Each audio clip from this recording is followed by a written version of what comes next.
one of the tenets of clinical therapy, including psychiatry in its, say, non-medical forms, is that dialogue is curative. That's actually the fundamental proposition.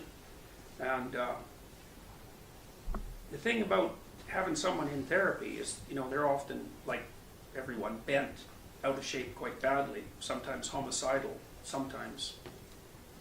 Homicidal's good enough, and hurt and vengeful, and you know, and for good reason often. No joke. Good reason. If you were in their shoes, you'd feel the same way in all probability. You have to let those people talk.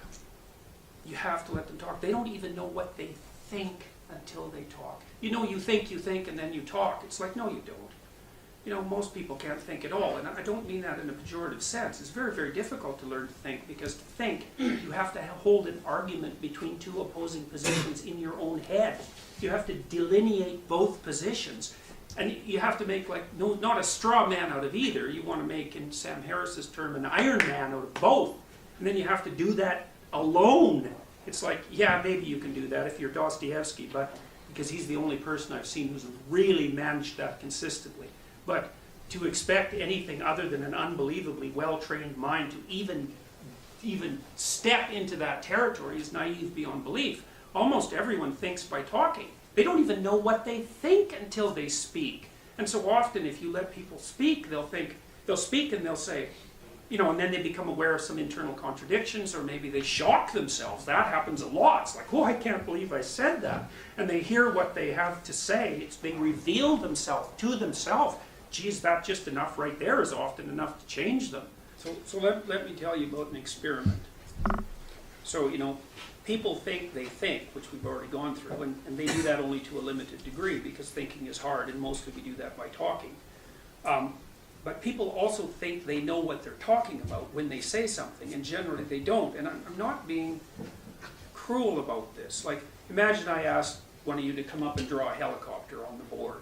It's like, you know, you're going to draw like a helicopter a 5-year-old draws. It's going to be like a box with a beanie on top of it with a stick out the end. It's like helicopters. Like, no, that's not a helicopter. It's not even close. Like, what you don't know about helicopters is like would fill many volumes, right? But your knowledge is sufficient to communicate kind of an abstracted representation, and a lot of your thought is actually like that. You don't know as much as you think you know, and that means you're more vulnerable in many ways than you think. And so here's an example. Let's say I bring you into the lab and I get you to fill out a political attitudes questionnaire, and I localize you, say, halfway between center and radical left, something like that, maybe an NDP territory or something like that.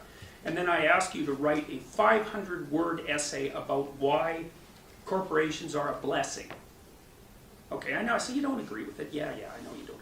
But like, try to write a decent essay. If you write a good one, I'll give you like an extra $10 or something, whatever, $50, whatever. So you write out this essay, and it's contrary to your viewpoint, and I bring you back the next week, and I give you the same political attitudes questionnaire. Well, what do you think happens? You've moved substantially towards the right.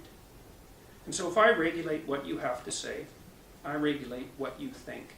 And you might think, no, but you're wrong. Because what you think, what you say, especially if you do it habitually, determines what you think. And I'm not willing to cede that to the state, but not only because I object especially to this particular philosophical embedding of this particular statute, say, but also because, you see, your stupid opinion is the corrective for the state's stupid opinions. Like, we're just swamped in ignorance and stupidity. It's a human condition. And states are horrible, tyrannical messes. And individuals are like corrupt and blind. And so it's amazing we can stumble around in the world at all. But what you hope is that now and then some dingbat utters something vaguely sensible that helps curb the tyranny of the state. And you're going to have to let a lot of stupidity be aired before any pearls of wisdom emerge to the surface. So you have to let people stumble around like prejudiced morons, because that's what they are. But hopefully, as they stumble and listen, they can become a little less appalling, and so can the state. And that's no utopian vision, I can tell you, that's for sure. But But I've never seen a utopian state, and I've certainly never seen a perfect person, so it seems perfectly reasonable to me to phrase it in exactly that manner. Don't let people inside your head. It isn't obvious that they know what they're doing. So. Over here.